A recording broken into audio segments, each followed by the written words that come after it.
Италияда Қазақстан президенті Нұрсұлтан Назарбаевтың жолдауын тек қазақстандықтарға ғана емес, басқа да елдер мен әлем көшбасшыларына арналған деп есептейді.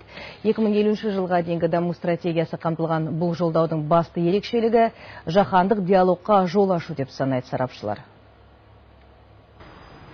Италияның геосаясат және қолданбалы ғылым жоғары мектеп институтының президенті Тиберо Грациани Қазақстан елін бұрынғы кеңестік елдер ішіндегі ең жылдам әрі сәтті көтерілген ел ретінде бұрыннан бақылап келеді.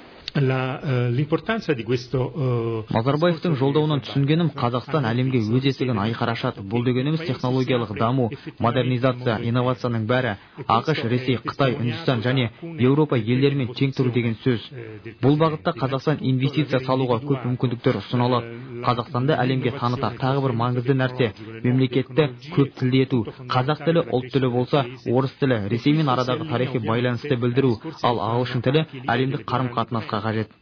Геосаясат және қолданбалы ғылым жоғарғы мектеп институты геосаясат атты беделді журнал шығарумен айналысады. Журналдың әр санында Қазақстан экономикасының жетістіктері жайында мақала жарияланып отырады. Тағы бір маңызды сәт Қазақстан рөлінің ұлғаюы, соның ішінде кедендік одақтың дамуы мен дүниежүзілік сауда ұйымына кіргеннен кейінгі халықаралық нарыққа шығуы және Назарбаев жаңа экономикалық тұрақсыздыққа қарсы тұру механизмін жасауды қолға алуы керек дейді. Азия мен Еуропаны байланыстырған жібек жолы ұстанымына қайта оралып келеді. Жандос Жұмабек, Вера Чербакова, Хабар, Рим.